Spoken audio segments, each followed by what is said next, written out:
آئیے اب شروع کرتے ہیں یوسف علیہ السلام کا قصہ۔ قرآن کریم نے اس قصے کو احسن القصص کہا ہے۔ اس کے بارے میں اللہ تعالی نے پوری ایک سورت یعنی سورہ یوسف نازل فرمائی۔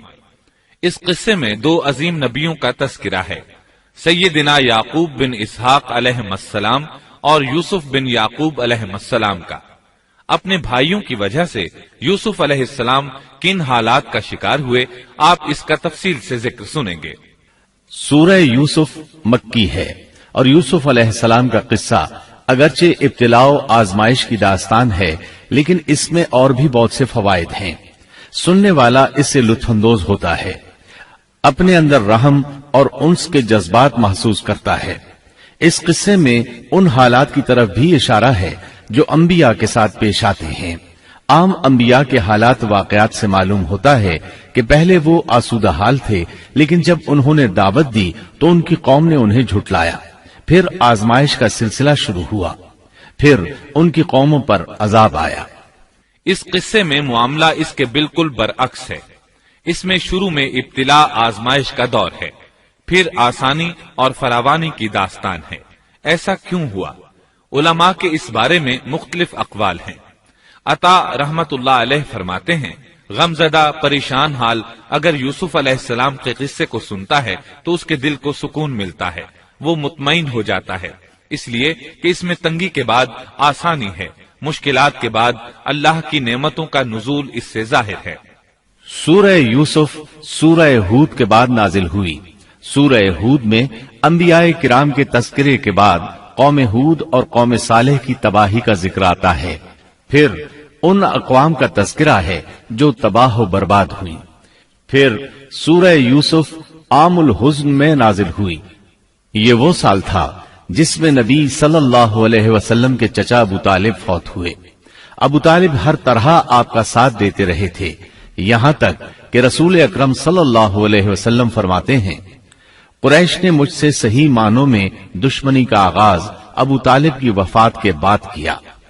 ایک قول کے مطابق ابو طالب کی وفات کے صرف 3 دن بعد آپ کی پیاری اور محبوب بیوی، جنت کی عورتوں کی سردار، دنیا جہان کی افضل ترین عورتوں میں سے ایک سیدہ خدیجۃ الکبریٰ رضی اللہ عنہا اس دنیا سے رخصت ہو گئیں۔ انا للہ و انا الیہ راجعون۔ یہاں تک کہ ابن عباس رضی اللہ عنہما فرماتے ہیں، رسول اللہ صلی اللہ علیہ وسلم نے 4 خط کھینچے، پھر صحابہ کرام کو مخاطب کر کے فرمایا، جانتے ہو یہ خط میں نے کیوں کھینچے ہیں؟ انہوں نے کہا، ہم نہیں جانتے۔ تو آپ صلی اللہ علیہ وسلم نے فرمایا، جنت کی افضل ترین عورتیں 4 ہیں، ایک مریم بنت عمران، دوسری خدیجہ بنت خویلد، تیسری فاطمہ بنت محمد اور چوتھی فرعون کی بیوی آسیہ بنت مزاحم رضی اللہ عنہن اجمعین۔ سیدہ خدیجہ رضی اللہ عنہا اور ابو طالب کی وفات کا آپ صلی اللہ علیہ وسلم کو بہت شدید صدمہ ہوا۔ تب آپ کی تسلی کے لیے اللہ تعالیٰ نے سورہ یوسف نازل فرمائی اور آپ کو یقین دلایا کہ تنگی کے بعد فراخی ہوتی ہے، اور اس صورت میں سبق آموز واقعات اور عبرتوں کا تذکرہ یکجا کر دیا گیا ہے، جبکہ دوسرے انبیاء کے قصے قرآن اور احادیث میں مختلف مقامات پر ہیں۔ یہ قصہ قرآن کریم میں ایک جگہ کیوں ذکر کیا گیا، اس میں کیا حکمت تھی، اور باقی قصے مختلف مقامات پر کیوں بکھرے ہوئے ہیں، اس بارے میں علامہ قرطبی رحمت اللہ علیہ فرماتے ہیں، اللہ تعالیٰ نے انبیاء علیہم السلام کے قصے تکرار کے ساتھ ذکر کیے ہیں، ایک ہی بات کو بلاغت و بیان کے اصول کے تحت مختلف پیرائے میں ذکر کیا ہے، جیسا کہ ابراہیم علیہ السلام کا قصہ ہے۔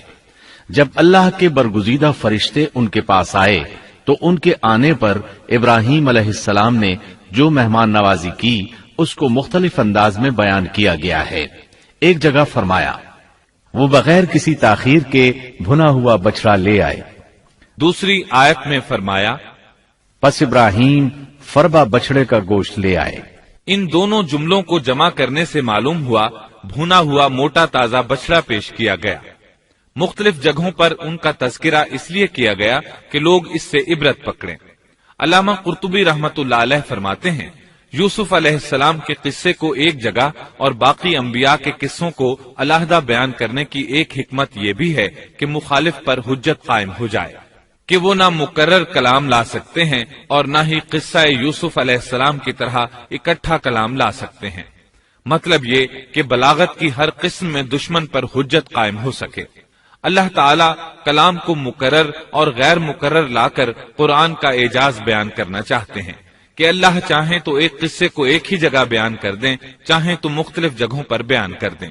کوئی یہ نہ کہہ سکے کہ دیکھو قرآن میں یہ قصہ علیحدہ علیحدہ بیان ہوا ہے، میں اس کو ایک جگہ بیان کر سکتا ہوں، یا اس کے برعکس یہ نہ کہہ سکے کہ قرآن میں تو یہ قصہ ایک ہی جگہ بیان ہوا ہے، میں اس کو الگ الگ کر کے بیان کر سکتا ہوں۔ اب ہم اس قصے کا آغاز کرتے ہیں اور اسی طرح کرتے ہیں جس طرح اس کا آغاز اللہ رب العزت نے کیا ہے۔ شروع اللہ کے نام سے جو بڑا مہربان نہایت رحم والا ہے۔ الف لام را، یہ روشن کتاب کی آیتیں ہیں۔ یقیناً ہم نے اس کتاب کو عربی قرآن بنا کر نازل فرمایا ہے تاکہ تم سمجھ سکو۔ ہم آپ کے سامنے بہترین بیان پیش کرتے ہیں اس قرآن سے جو ہم نے آپ کی جانب وحی کے ذریعے نازل کیا ہے، اور یقیناً آپ اس سے پہلے بے خبروں میں سے تھے۔ قصہ در اصل ایک خبر کے بعد دوسری خبر اور اطلاع در اطلاع کو کہتے ہیں، اور قصص کا اصل قصہ ہے یعنی پیچھے چلنا، جیسا کہ اللہ کی کتاب میں ہے۔ موسیٰ کی والدہ نے ان کی بہن سے کہا کہ تو اس کے پیچھے پیچھے جا، اور قصص کی اصل یہی ہے کہ کسی خبر کا پے در پے آنا۔ اس لیے ارشاد باری تعالی ہے، ہم آپ پر بہترین قصے بیان کرتے ہیں، اور یقیناً آپ اس سے پہلے بے خبروں میں سے تھے۔ غفلت سے مراد یہاں اللہ کے ذکر سے غفلت نہیں، بلکہ اس کا مطلب یہ ہے کہ نزول قرآن سے پہلے آپ ان قصص سے واقف نہیں تھے۔ اللہ تعالیٰ سورہ یوسف آیت 4 اور 5 میں فرماتے ہیں، جب یوسف نے اپنے باپ سے ذکر کیا کہ ابا جی، میں نے 11 ستاروں اور سورج چاند کو خواب میں دیکھا ہے کہ وہ سب مجھے سجدہ کر رہے ہیں، یعقوب نے کہا، پیارے بچے، اپنے اس خواب کا ذکر اپنے بھائیوں سے نہ کرنا، ایسا نہ ہو کہ وہ تیرے ساتھ کوئی فریب کاری کریں، شیطان تو انسان کا کھلا دشمن ہے۔ رؤیا سے مراد وہ خواب ہے جس کو انسان نیند کی حالت میں دیکھے، اور رؤیت سے مراد وہ حقیقت ہے جس کو انسان حالت بیداری میں اپنی آنکھوں سے دیکھے۔ تو یوسف علیہ السلام نے خواب میں دیکھا کہ 11 ستارے اور سورج اور چاند انہیں سجدہ کر رہے ہیں۔ یعقوب علیہ السلام خواب کی حقیقت کو جان گئے، اگرچہ آپ خوابوں کی تعبیر نہیں بتاتے تھے، لیکن انہیں علم ہو گیا کہ اس میں یوسف علیہ السلام کی تکریم ہے، اور انہیں یہ بھی علم تھا کہ یوسف علیہ السلام کے بھائی ان سے حسد کرتے ہیں۔ اسی لیے انہوں نے یوسف علیہ السلام سے کہا کہ اپنے بھائیوں کو یہ خواب نہ سنانا۔ یوسف علیہ السلام کے 11 بھائی تھے، بنیامین ان کے سگے بھائی تھے، باقی 6 ایک ماں سے اور 4 2 لونڈیوں سے تھے۔ حقیقی بھائی ان سے حسد نہیں کرتا تھا، وہ عمر میں ان سے چھوٹا تھا، باقی سب ان سے حسد کرتے تھے، اور اس حسد کی وجہ یہ تھی کہ یعقوب علیہ السلام ان سے والہانہ محبت کرتے تھے۔ اسی طرح بنیامین سے بھی انہیں بہت لگاؤ تھا، مطلب یہ کہ ان دونوں سے انہیں زیادہ محبت تھی، اور محبت میں کمی بیشی کوئی بری چیز نہیں، البتہ نبی کریم صلی اللہ علیہ وسلم نے فرمایا، ان میں عدل سے ضرور کام لیں۔ غرض یعقوب علیہ السلام کو ان دونوں سے زیادہ محبت تھی، ان کا دل ان کی طرف زیادہ مائل تھا، یہاں تک کہ لمحہ بھر بھی انہیں نظروں سے اوجھل نہیں کرتے تھے۔ یوسف علیہ السلام کے بھائی جب کھیل کے لیے نکلتے تو یعقوب علیہ السلام فرماتے، یوسف کو یہیں چھوڑ دو، گویا ہر وقت ان کا پہرا دیتے تھے۔ اللہ تعالیٰ سورہ یوسف آیت 6 میں فرماتے ہیں، اور اسی طرح تجھے تیرا پروردگار برگزیدہ کرے گا، اور تجھے معاملہ فہمی یعنی خوابوں کی تعبیر بھی سکھائے گا، اور اپنی نعمت تجھے بھرپور عطا فرمائے گا، اور یعقوب کے گھر والوں کو بھی، جیسے کہ اس نے اس سے پہلے تیرے دادا اور پردادا یعنی ابراہیم و اسحاق کو بھی بھرپور اپنی نعمت دی۔ یقیناً تیرا رب بہت بڑے علم والا اور زبردست حکمت والا ہے۔ یعنی آپ کو منتخب کر لیا اور تمام بھائیوں سے آپ کو چن لیا، اور یعقوب علیہ السلام کے سارے بیٹوں سے آپ کا انتخاب کیا، اور اس دور کے لوگوں میں سے آپ کو نبوت دینے کا ارادہ کیا۔ مزید یہ کہ وہ لوگوں کو خوابوں کی تعبیر بھی بتاتے تھے، اور آیت میں جس نعمت کا ذکر ہے اس سے مراد نبوت کی نعمت ہے، اور یہ قصہ اللہ تعالیٰ نے نصیحت کے لیے ذکر کیا ہے۔ اللہ تعالیٰ سورہ یوسف آیت 7 اور 8 میں فرماتے ہیں، یقیناً یوسف اور اس کے بھائیوں میں دریافت کرنے والوں کے لیے بڑی بڑی نشانیاں ہیں، جبکہ انہوں نے کہا کہ یوسف اور اس کا بھائی بنسبت ہمارے باپ کو بہت زیادہ پیارا ہے، حالانکہ ہم طاقتور جماعت ہیں، کوئی شک نہیں کہ ہمارے ابا سری غلطی میں ہیں۔ کہا جاتا ہے کہ یہودیوں نے نبی کریم صلی اللہ علیہ وسلم سے یوسف علیہ السلام کے قصے کے متعلق سوال کیا تو یہ مکمل صورت انہیں قصہ سنانے کے لیے نازل ہوئی، جبکہ بنی اسرائیل کو یہ مکمل قصہ معلوم نہ تھا، اور جو معلوم تھا وہ بھی تحریف شدہ تھا۔ قرآن ان کی اس تحریف کو واضح کرنے کے لیے بھی نازل ہوا، اور جو بھی بنی اسرائیل کا شخص یا کوئی اور اس کے متعلق پوچھے گا اس کے لیے عبرتیں اور نصیحتیں ہیں۔ یوسف کے بھائیوں نے کہا کہ ہمارا باپ یوسف اور اس کے بھائی سے زیادہ محبت کیوں کرتا ہے، جبکہ ہم ایک جماعت ہیں۔ اپنے باپ کے اس عمل پر اعتراض کیا، اور یقیناً یہ ایک بہت برا گمان تھا۔ ضلال کا معنی گمراہی ہوتا ہے، لیکن کبھی خطا پر بھی بولا جاتا ہے، اور انہوں نے باہمی مشورہ کیا اور سوچ بچار کے بعد یوسف علیہ السلام کے قتل کی تجویز طے ہوئی۔ اللہ تعالیٰ آیت 9 میں فرماتے ہیں، یوسف کو تو مار ہی ڈالو یا اسے کسی نامعلوم جگہ پھینک دو کہ تمہارے والد کا رخ صرف تمہاری طرف ہی ہو جائے، اس کے بعد تم نیک ہو جانا۔ مطلب یہ کہ وہ آپس میں کہنے لگے یوسف کو قتل کر دو۔ اس پر بڑے بھائی یہودا نے مداخلت کی اور کہا قتل بہت سنگین جرم ہے، اس پر وہ بولے تب پھر اسے کہیں غائب کر دو تاکہ باپ کی توجہ تمہاری طرف ہو جائے اور یوسف والی رکاوٹ ختم ہو جائے۔ دیکھیے کیسی سوچ ہے، پہلے برائی کریں گے پھر توبہ کریں گے اور نیک بن جائیں گے۔ بھلا کیا ایسا آدمی جو برائی اس نیت سے کرتا ہے بعد میں توبہ کر لے گا، کیا اس کی توبہ قبول ہوگی؟ علماء فرماتے ہیں توبہ کا دروازہ کھلا ہے۔ اللہ تعالیٰ رات کے وقت صدا دیتا ہے کہ دن کو برائی کرنے والے توبہ کر لے، اور دن کو آواز دیتا ہے رات کو برائی کرنے والے توبہ کر لے۔ کوئی توبہ کا دروازہ بند نہیں کر سکتا، یہاں تک کہ انسان جتنی بار بھی گناہ کر کے توبہ کرے اللہ قبول کرتا ہے۔ اس لیے اللہ نے ان کی توبہ قبول کر لی۔ تاہم اس بات سے ڈرنا چاہیے کہ اگر گناہ کرنے کے بعد توبہ کا موقع ہی نہ ملے اور موت آ لے تو کیا ہوگا؟ یہ بات نہایت ہی خوفناک ہے کہ توبہ کا موقع ہی نہ ملے۔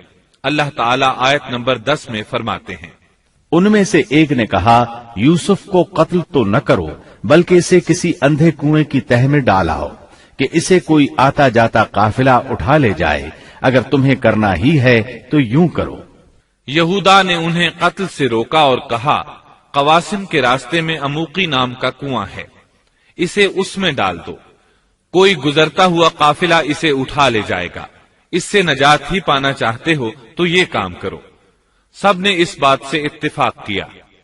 اب اپنے باپ کے پاس گئے، باپ سے انہوں نے جو کہا آیت 11 اور 12 میں آتا ہے، انہوں نے کہا ابا آخر آپ یوسف کے بارے میں ہم پر اعتبار کیوں نہیں کرتے؟ ہم تو اس کے خیر خواہ ہیں، کل آپ ضرور اسے ہمارے ساتھ بھیج دیجئے کہ خوب کھائے پیے اور کھیلے، اور اس کی حفاظت کے ہم ذمہ دار ہیں۔ یعقوب علیہ السلام نے ان کی بات کے جواب میں جو کچھ کہا آیت نمبر 13 اور 14 میں اس کا ذکر موجود ہے۔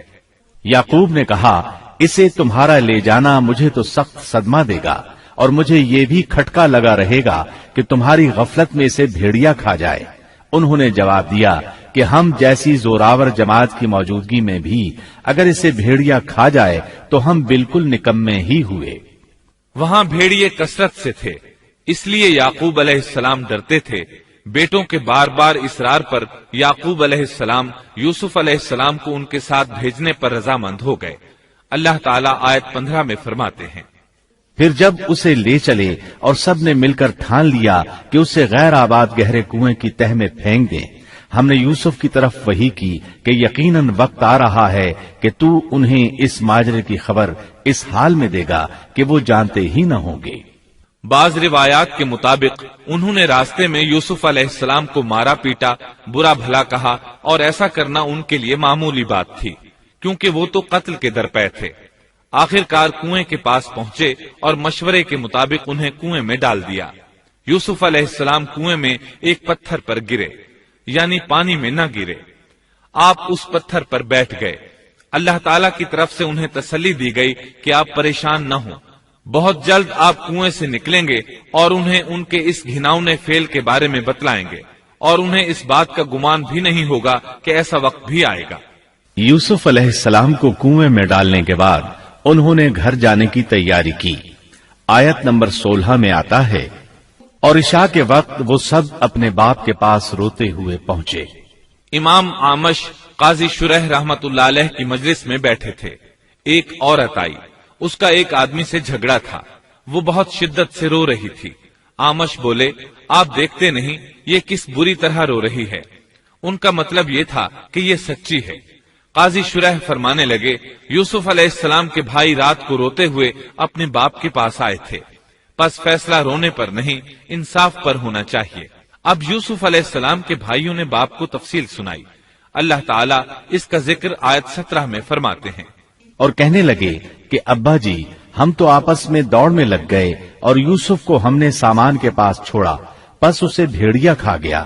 آپ تو ہماری بات نہیں مانیں گے، گو ہم بالکل سچے ہی ہوں۔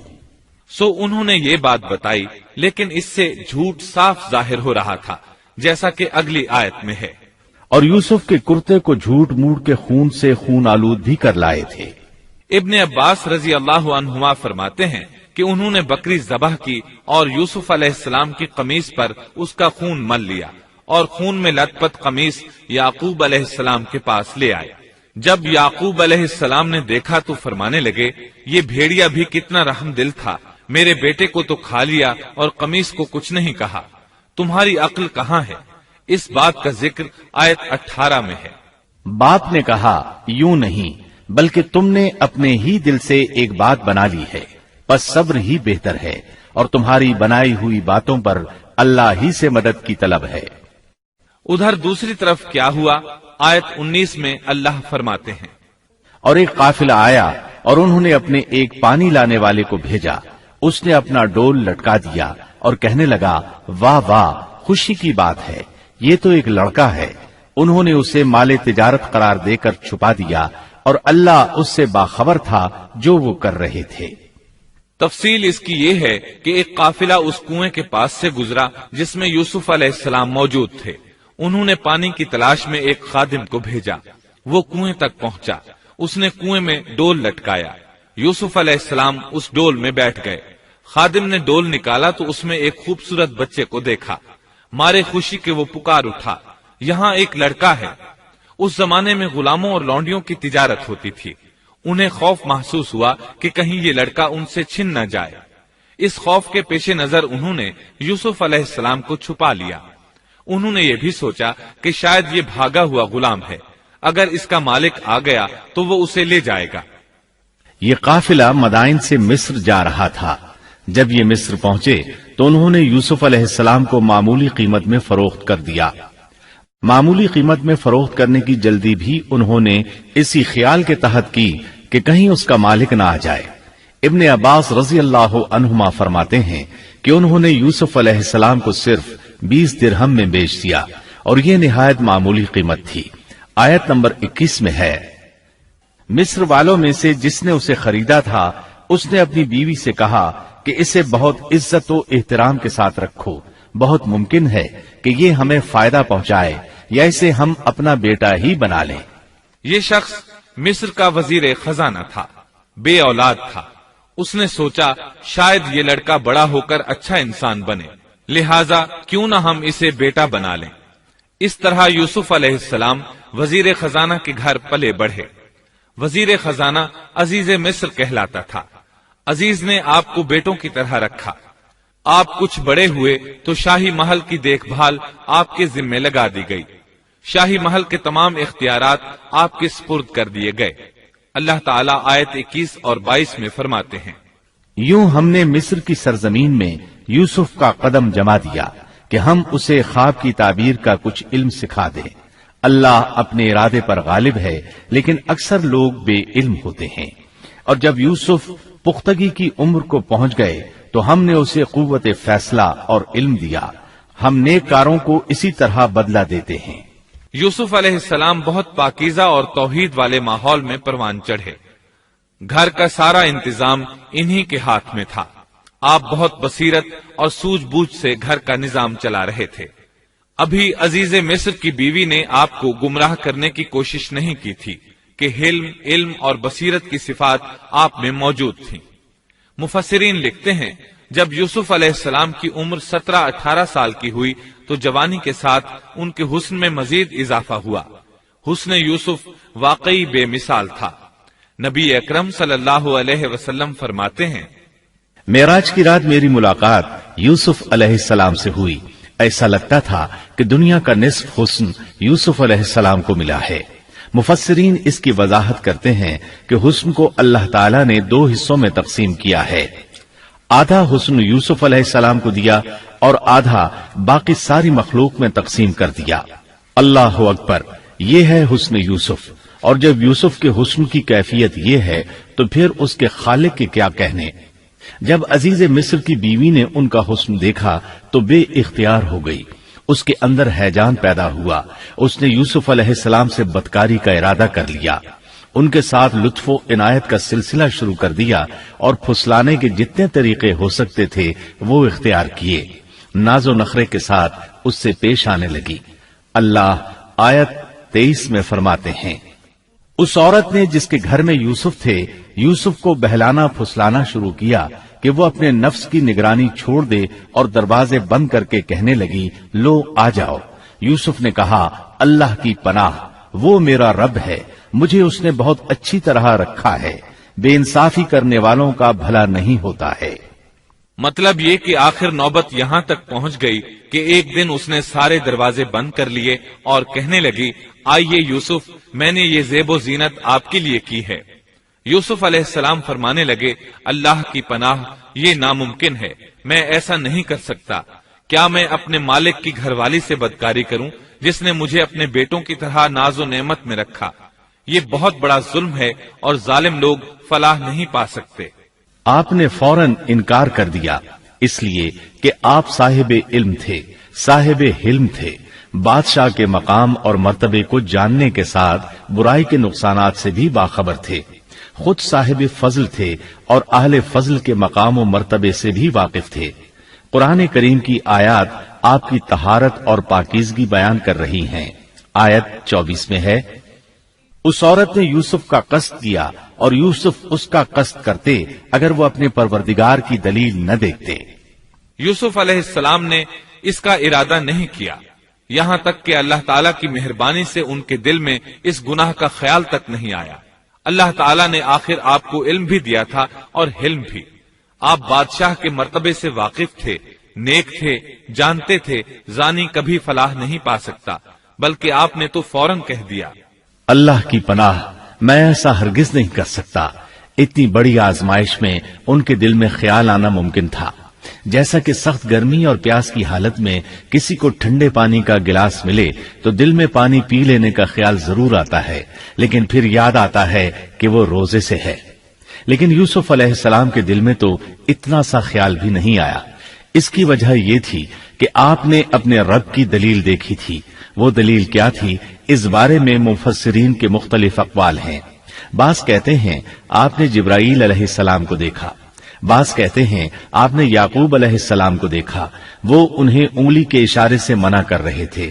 بعض نے لکھا ہے کہ آپ نے دروازے پر یہ لکھا دیکھا تھا بے شک زنا بڑی بے حیائی اور بہت ہی بری راہ ہے.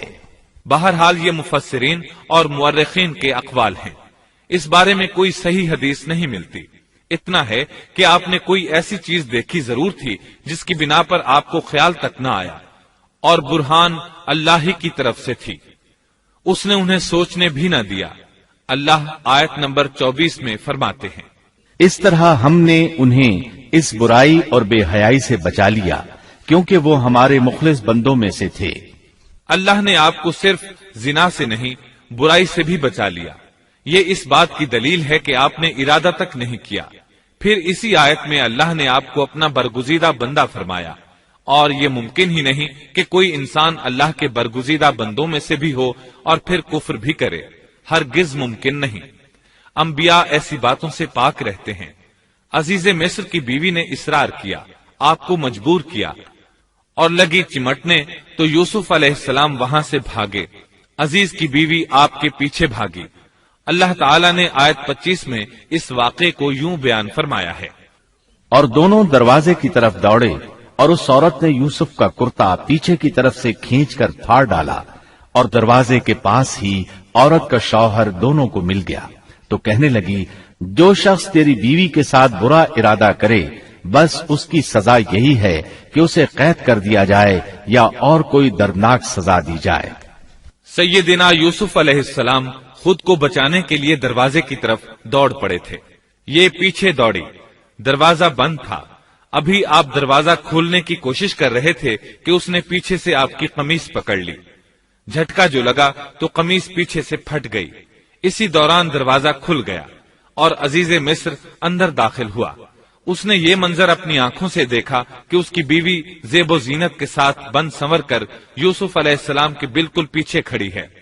اسی وقت اس نے خود کو الزام سے بچانے کے لیے کہہ دیا، جو تیری بیوی کے ساتھ برائی کا ارادہ رکھتا ہے اس کا کیا بدلہ ہے؟ پھر خود ہی کہنے لگی، اسے قید خانے میں بند کر دینا چاہیے۔ ایسا اس نے اس لیے کہا کہیں وہ یوسف علیہ السلام کو قتل نہ کر دے۔ ادھر یوسف علیہ السلام نے بھی فوراً اپنا دفاع کیا اور کہا، میں مجرم نہیں بلکہ یہ ساری کارستانی اس کی اپنی ہے۔ آیت 26 اور 27 میں ہے۔ یوسف نے کہا، یہ عورت ہی مجھے پھسلا رہی تھی، اور عورت کے قبیلے ہی کے ایک شخص نے گواہی دی کہ اگر اس کا کرتا آگے سے پھٹا ہوا ہو تو عورت سچی ہے اور یوسف جھوٹ بولنے والوں میں سے ہے، اور اگر اس کا کرتا پیچھے کی جانب سے پھٹا ہوا ہو تو عورت جھوٹی ہے اور یوسف سچوں میں سے ہے۔ یہ گواہ کون تھا؟ اس بارے میں دو قسم کی روایات ہیں۔ پہلی روایت یہ ہے کہ وہ دودھ پیتا بچہ تھا، اس نے کہا کہ اس عورت نے بہکایا ہے اور یہ اللہ کا معجزہ تھا۔ دوسری روایت یہ ہے کہ عزیز مصر کے ساتھ اس کا چچا زاد تھا، اس نے کہا، قمیص دیکھو کہاں سے پھٹی ہے، پیچھے سے پھٹی ہے تو یوسف سچے، اور آگے سے پھٹی ہے تو پھر وہ سچی ہے، یوسف جھوٹے ہیں۔ آیت نمبر 28 میں آتا ہے، سو جب خاوند نے دیکھا کہ یوسف کا کرتا پیٹھ کی جانب سے پھٹا ہوا ہے تو صاف کہہ دیا کہ یہ تو عورتوں کی چال بازی ہے، بے شک تمہاری چال بازی بہت بڑی ہے۔ سید قطب کہتے ہیں، عزیز مصر ان لوگوں میں سے تھا جن کے نزدیک شرف کی کوئی قیمت نہیں تھی۔ اگر اس میں غیرت ہوتی تو اس کا خون کھولتا، وہ عورت پر برہم ہوتا، لیکن اس نے غصے کے بغیر کہا۔ آیت 29 میں ہے، یوسف اب اس بات کو جانے دو، اور اے عورت تو اپنے گناہ سے توبہ کر، بے شک تو گناہ گاروں میں سے ہے۔ اس کے علاوہ اس نے کوئی اور بات نہ کی، یہاں تک کہ یوسف علیہ السلام کو گھر ہی میں رہنے دیا، جدا بھی نہ کیا۔ لیکن پھر یہ خبر شہر میں آگ کی طرح پھیل گئی، عورتیں طرح طرح کی باتیں کرنے لگیں، لوگ عزیز مصر کی بیوی کو تانے دینے لگے۔ آیت 30 میں ہے، اور شہر کی عورتوں میں چرچا ہونے لگا کہ عزیز مصر کی بیوی اپنے جوان غلام کو اپنا مطلب نکالنے کے لیے بہلانے پھسلانے میں لگی رہتی ہے، اس کے دل میں یوسف کی محبت بیٹھ گئی ہے، ہمارے خیال میں تو وہ سری گمراہی میں ہے۔ یہ چرچا ہونے لگا کہ عزیز مصر کی بیوی ایک غلام کے ساتھ برائی پر تل گئی، اگر کسی آزاد کے ساتھ ایسا کرتی تو معاملہ اور تھا، غلام سے محبت کر بیٹھی، یہ تو اس نے بے وقوفی کی انتہا کر دی۔ اس طرح اسے خوب برا بھلا کہا گیا۔ یہ خبر عزیز مصر کی بیوی تک بھی پہنچ گئی۔ آیت 31 میں ہے، اس نے جب ان عورتوں کی پرفریب مکارانہ باتیں سنی تو انہیں بلوا بھیجا اور ان کے لیے ایک مجلس مرتب کی، اور ان میں سے ہر ایک کو چھری دی اور کہا، اے یوسف ان کے سامنے چلے آؤ۔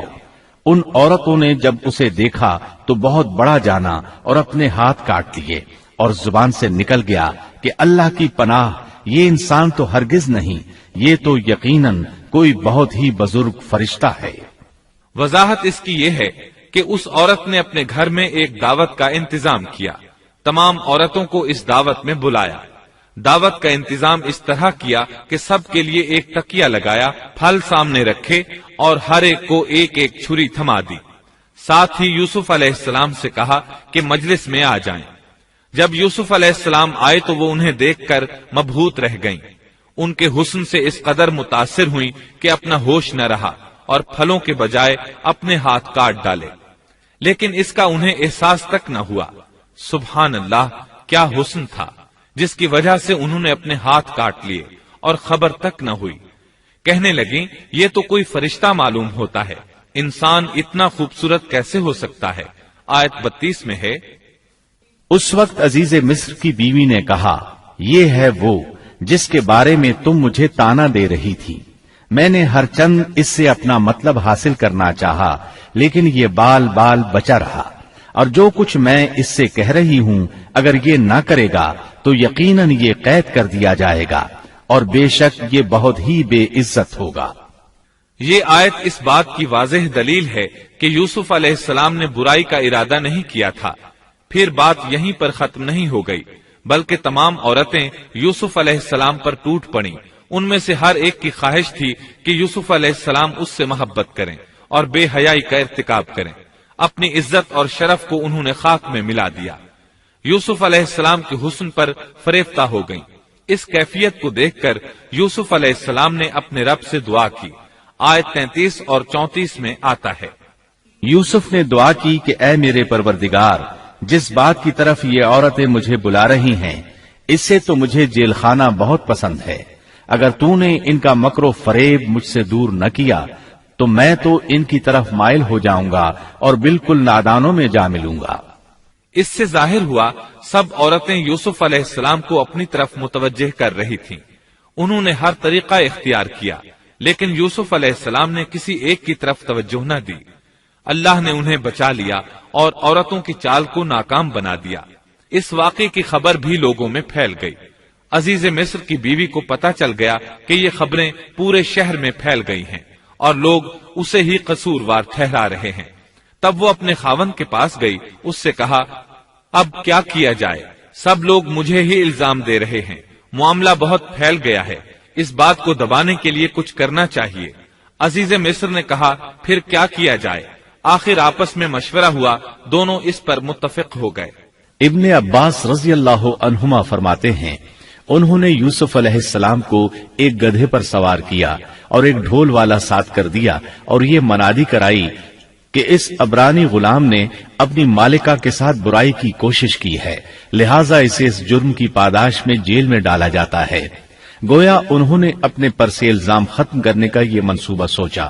اس بارے میں اللہ آیت 35 میں فرماتے ہیں، پھر ان تمام نشانوں کے دیکھ لینے کے بعد بھی انہیں یہی مصلحت معلوم ہوئی کہ یوسف کو کچھ مدت کے لیے قید خانے میں رکھیں۔ انہوں نے یہ اس لیے کہا تاکہ یوسف علیہ السلام پر تہمت لگائی جا سکے۔ اس طرح یوسف علیہ السلام قید خانے میں آ گئے۔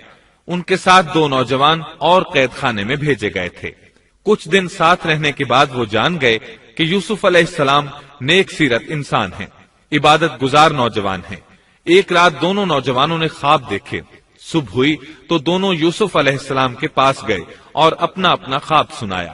قرآن کریم آیت 36 میں اس کو یوں بیان کرتا ہے، اس کے ساتھ ہی 2 اور جوان بھی جیل خانے میں داخل ہوئے۔ ان میں سے ایک نے کہا کہ میں نے خواب میں اپنے آپ کو شراب نچوڑتے دیکھا ہے، اور دوسرے نے کہا میں نے اپنے آپ کو دیکھا ہے کہ میں اپنے سر پر روٹی اٹھائے ہوئے ہوں جسے پرندے کھا رہے ہیں۔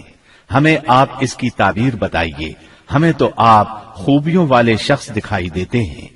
قید خانے کے قیدی بھی جان چکے تھے کہ یوسف علیہ السلام نیک ہیں۔ آپ نے سوچا یہ دین کی دعوت دینے کا بہترین موقع ہے۔ انہوں نے جو کچھ ان سے کہا وہ آیت نمبر 37 اور 38 میں اس طرح آیا ہے، یوسف نے کہا تمہیں جو کھانا دیا جاتا ہے اس کے تمہارے پاس پہنچنے سے پہلے ہی میں تمہیں اس کی تعبیر بتلا دوں گا۔ یہ سب اس علم کی بدولت ہے جو مجھے میرے رب نے سکھایا ہے۔ میں نے ان لوگوں کا مذہب چھوڑ دیا ہے جو اللہ پر ایمان نہیں رکھتے اور آخرت کے بھی منکر ہیں۔ میں اپنے باپ دادوں کے دین کا پابند ہوں، یعنی ابراہیم، اسحاق اور یعقوب کے دین کا۔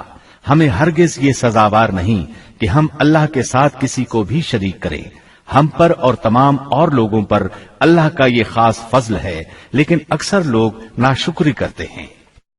آپ نے سب سے پہلے اپنا تعارف کرایا، ابراہیم اور یعقوب علیہ السلام کے بارے میں بتایا، اور اس زمانے کے لوگ ابراہیم علیہ السلام کو مانتے تھے. ابراہیم علیہ السلام معروف تھے، جانے پہچانے تھے. نبی کریم صلی اللہ علیہ وسلم سے پوچھا گیا کہ کریم یعنی عزت دار کون ہے؟ آپ نے فرمایا عزت دار کے بیٹے، عزت دار کے پوتے اور عزت دار کے پڑ پوتے، یعنی یوسف بن یعقوب بن اسحاق بن ابراہیم علیہ السلام. مطلب یہ کہ 4 پشتوں تک نبوت کی فضیلت یوسف علیہ السلام کے سوا کسی کے حصے میں نہیں آئی.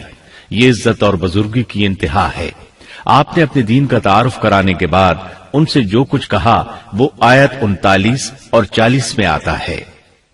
اے میرے قید کے ساتھیوں، کیا بھلا کئی جدا جدا پروردگار بہتر ہیں یا ایک اللہ زبردست طاقتور؟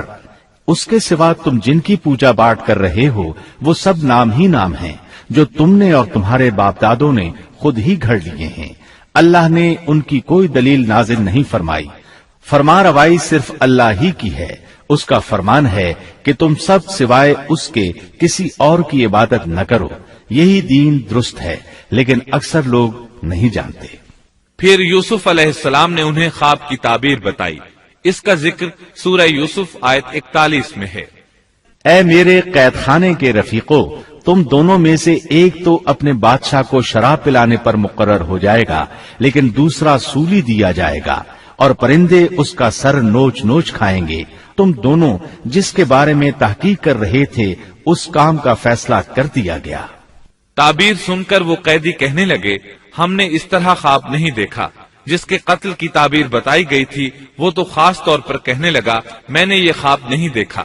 اس پر یوسف علیہ السلام نے فرمایا یہ اللہ کا فیصلہ ہے، تبدیل نہیں ہو سکتا. پھر آپ نے دوسرے قیدی سے فرمایا اور جس کی نسبت یوسف کا گمان تھا کہ ان دونوں میں سے یہ چھوٹ جائے گا، اس سے کہا کہ اپنے بادشاہ سے میرا ذکر بھی کر دینا. پھر اسے شیطان نے اپنے بادشاہ سے ذکر کرنا بھلا دیا اور یوسف نے کئی سال قید خانے ہی میں کاٹے. پھر اسی طرح ہوا، ایک کو پھانسی پر چڑھا دیا گیا، دوسرا بادشاہ کو شراب پلانے پر مقرر ہوا، لیکن وہ یوسف علیہ السلام کا ذکر کرنا بھول گیا. اللہ تعالیٰ آیت 42 میں فرماتے ہیں شیطان نے اسے بھلا دیا.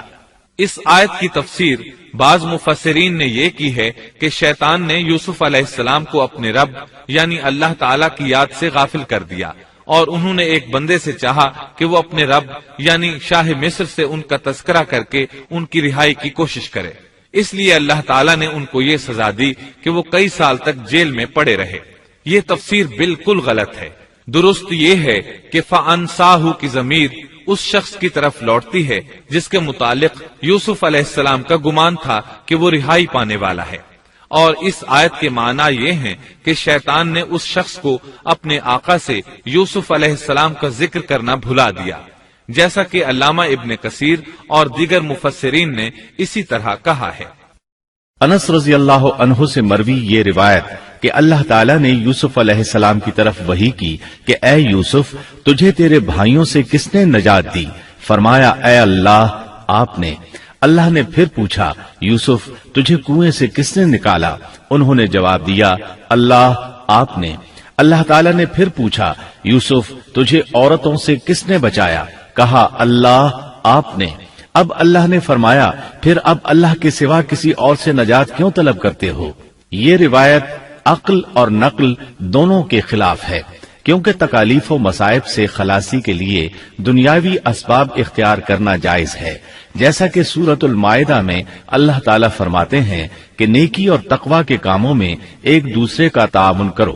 اور یوسف علیہ السلام کا رہائی پانے والے شخص سے اپنی رہائی کے متعلق بادشاہ سے بات کرنے کو کہنا اس آیت کے عین مطابق ہے، اور ایسا کرنا توکل علی اللہ کے خلاف نہیں. لہذا مذکورہ بیان کردہ روایت جس طرح سند کے اعتبار سے کمزور ہے، اسی طرح مفہوم کے اعتبار سے بھی قرآن کے خلاف ہے. یوسف علیہ السلام قید خانے میں پڑے ہیں، کسی کو ان کی خبر تک نہیں. یہ ان کی ایک اور آزمائش تھی، کسی کو خبر ہو تو نکالے. آخر کچھ مدت بعد بادشاہ نے خواب دیکھا۔ بادشاہ نے کہا، میں نے خواب میں دیکھا ہے کہ 7 موٹی تازی فربا گائیں ہیں جن کو 7 دبلی پتلی لاغر گائیں کھا رہی ہیں، اور 7 بالیاں ہیں ہری ہری اور دوسری 7 بالکل خشک۔ اس خواب نے بادشاہ کو پریشان کر دیا۔ اس نے کہا، اے درباریو، میرے اس خواب کی تعبیر بتلاؤ اگر تم خواب کی تعبیر دے سکتے ہو۔ انہوں نے جواب دیا، یہ تو اڑتے اڑاتے پریشان خواب ہیں، اور ایسے شوریدہ پریشان خوابوں کی تعبیر جاننے والے ہم نہیں۔ جب وہ خواب کی تعبیر نہ بتا سکے تب اس ساقی کو یوسف علیہ السلام یاد آئے۔ وہ چونک اٹھا۔ ان 2 قیدیوں میں سے جو رہا ہوا تھا اسے مدت کے بعد یاد آ گیا اور کہنے لگا، میں تمہیں اس کی تعبیر بتلا دوں گا، مجھے جانے کی اجازت دیجیے۔ قید خانہ شہر سے باہر تھا۔ انہوں نے اسے ادھر روانہ کر دیا۔ وہ جیل پہنچا، یوسف علیہ السلام سے ملا اور بولا، اے یوسف، اے بہت بڑے سچے، آپ ہمیں اس خواب کی تعبیر بتلائیے کہ 7 موٹی تازی گائیں ہیں جنہیں 7 دبلی پتلی گائیں کھا رہی ہیں، اور 7 بالکل سبز خوشے ہیں، اور 7 ہی دوسرے بالکل خشک ہیں، تاکہ میں واپس جا کر ان لوگوں سے کہوں تاکہ وہ سب جان لیں۔ تب یوسف علیہ السلام نے خواب کی تعبیر بتائی۔ یوسف نے جواب دیا کہ تم 7 سال تک پے در پے لگاتار حسب عادت غلہ بویا کرنا، اور فصل کاٹ کر اسے بالیوں سمیت ہی رہنے دینا، سوائے اپنے کھانے کی تھوڑی سی مقدار کے۔ اس کے بعد 7 سال نہایت سخت قحط کے آئیں گے، وہ اس غلے کو کھا جائیں گے جو تم نے ان کے لیے ذخیرہ رکھ چھوڑا تھا، سوائے اس تھوڑے سے غلے کے جو تم محفوظ کر کے رکھو گے۔ آپ نے صرف خواب کی تعبیر نہیں بتائی بلکہ علاج بھی بتایا۔ اس کے بعد ایک اور بات بھی بتائی۔ اس کے بعد جو سال آئے گا اس میں لوگوں پر خوب بارش برسائی جائے گی، اور وہ اس میں شیرہ انگور بھی خوب نچوڑیں گے۔ ساقی بہت تیزی سے واپس گیا، بادشاہ کو پوری تفصیل بتائی۔ تب بادشاہ نے کہا، یوسف کو میرے پاس لاؤ۔ بادشاہ کا قاصد واپس آیا اور آپ سے کہا، بادشاہ آپ کو بلا رہا ہے۔ یوسف علیہ السلام نے کہا، میں قید خانے سے نہیں نکلوں گا۔ نبی کریم صلی اللہ علیہ وسلم فرماتے ہیں، اللہ یوسف علیہ السلام پر رحم فرمائے، انہوں نے کس حد تک صبر کیا۔ ان کی جگہ میں ہوتا اور مجھے قید خانے سے نکلنے کے لیے کہا جاتا تو میں فوراً باہر نکل جاتا۔ 7 سال تک قید میں رہنے کے بعد اگر کوئی قیدی سے باہر نکلنے کے لیے کہے اور وہ باہر نکلنے سے انکار کر دے تو یہ بات عجیب ہی لگ سکتی تھی، لیکن یوسف علیہ السلام ہر طرح سے بری ہو کر نکلنا چاہتے تھے۔ چنانچہ آپ نے کہا، یوسف نے کہا، اپنے بادشاہ کے پاس واپس جا اور اس سے پوچھ کہ ان عورتوں کا حقیقی واقعہ کیا ہے جنہوں نے اپنے ہاتھ کاٹ لیے تھے۔ ان کے ہیلے کو صحیح طور پر جاننے والا میرا پروردگار ہی ہے۔ قاصد واپس آیا، اس نے بادشاہ کو یوسف کا جواب سنایا۔ اب بادشاہ نے ان عورتوں کو جمع کیا اور کہا، بادشاہ نے پوچھا، اے عورتوں، اس وقت کا صحیح واقعہ کیا ہے جب تم داؤ فریب کر کے یوسف کو اس کی دلی منشا سے بہکانا چاہتی تھی؟ انہوں نے صاف جواب دیا کہ معاذ اللہ، ہم نے یوسف میں کوئی برائی نہیں پائی۔ پھر تو عزیز مصر کی بیوی بھی بول اٹھی کہ اب تو حق سچ واضح ہو گیا ہے، میں نے ہی اسے ورغلایا تھا اس کے جی سے، اور یقیناً وہ سچوں میں سے ہے۔ یوسف نے کہا، یہ اس واسطے کہ عزیز مصر جان لے کہ میں نے اس کی پیٹھ پیچھے اس کی خیانت نہیں کی، اور یہ بھی کہ اللہ دغابازوں کے ہتھ کنڈے چلنے نہیں دیتا۔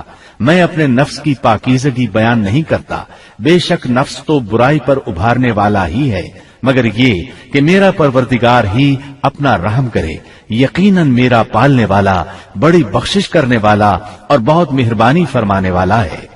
بعض مفسرین کے نزدیک یہ یوسف علیہ السلام کا قول ہے، اور یہ انہوں نے اس وقت کہا جب جیل میں ان کو یہ ساری تفصیل بتلائی گئی، یا بعض کے بقول بادشاہ کے پاس جا کر انہوں نے یہ کہا۔ بعض مفسرین کے نزدیک یہ بھی عزیز مصر کی بیوی ہی کا قول ہے، اور مطلب یہ ہے کہ یوسف کی غیر موجودگی میں بھی اسے غلط طور پر تہمت لگا کر خیانت کا ارتکاب نہیں کرتی، بلکہ امانت کے تقاضوں کو سامنے رکھتے ہوئے اپنی غلطی کا اعتراف کرتی ہوں۔